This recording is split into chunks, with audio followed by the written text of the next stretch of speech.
চরম দলীয়করণের কারণে ন্যায় বিচার থেকে যোজন যোজন দূরে সরে গেছে বিচার বিভাগ, যেখানে বিচারকদের কেউ কেউ পরিণত হয়েছেন শপথবদ্ধ রাজনীতিবিদে।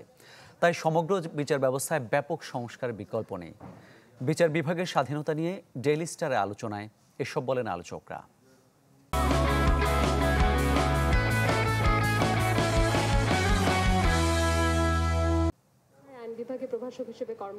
ডেইলি স্টার আয়োজিত বিচার বিভাগের স্বাধীনতা শীর্ষক এই আলোচনায় যুক্ত করা হয় আইন অঙ্গনের তরুণদের।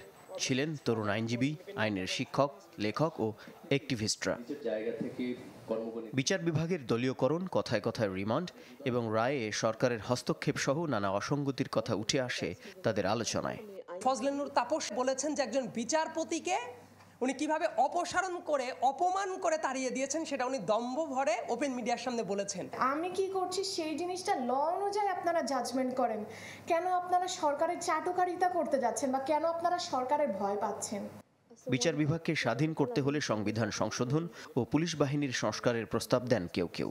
পুলিশ তার মতো করে তদন্ত করে, তার মতো করে পলিটিক্যালি যেটা খাদিজার মামলাতেও যেটা ঘটেছে তার মতো করে পছন্দ করে বিচার করে, তখন আসলে বিচারক চাইলেও ন্যায় বিচার দিতে পারবেন না। মানে আমি বলতে চাচ্ছি যে পুলিশ সংস্কারের বিষয়টাকে অবশ্যই বিচার বিভাগের স্বাধীনতার সাথে সম্পর্কিত করে বিবেচনা করতে হবে। সাম্য, মানবিক মর্যাদা, সামাজিক সুবিচারের কথা বলা ছিল। আমরা দেখলাম a new set of principles incorporated which had never given out any mandate by the people.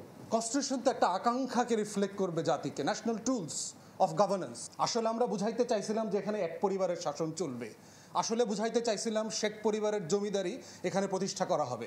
বিচার বিভাগের জন্য পৃথক সচিবালয়, নিয়োগের আলাদা নীতিমালা, সামরিক বাহিনীর স্বচ্ছতারও তাগিদ দেন বক্তারা।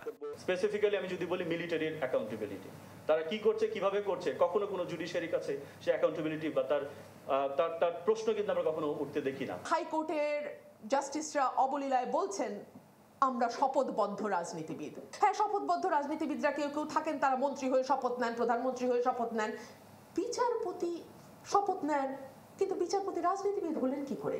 শপথবদ্ধ রাজনীতিবিদ বলে যে জাজ সাহেব কমেন্ট করেছেন, whether the judge has committed contempt of court or not, and I very strongly believe that this is a contempt of court, so we are going to argue on that.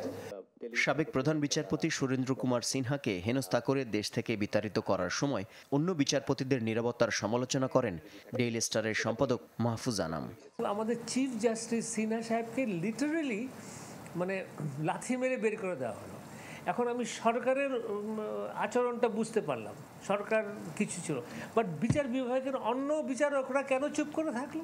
Appellate ডিভিশনের জাজরা সেদিন যদি খালি বলতো যে আমরা এই সরকারের আদেশ মানব না, তাহলেই তো চেহারা অন্যরকম হয়ে যেত। ভবিষ্যতে কোনো বিচারপতিকে যাতে অন্তর্বর্তী কিংবা তত্ত্বাবধায়ক সরকারে রাখা না হয় সে প্রস্তাবও উঠে আসে এই আলোচনায়। মাকসুদুন নবী, চ্যানেল 24, ঢাকা।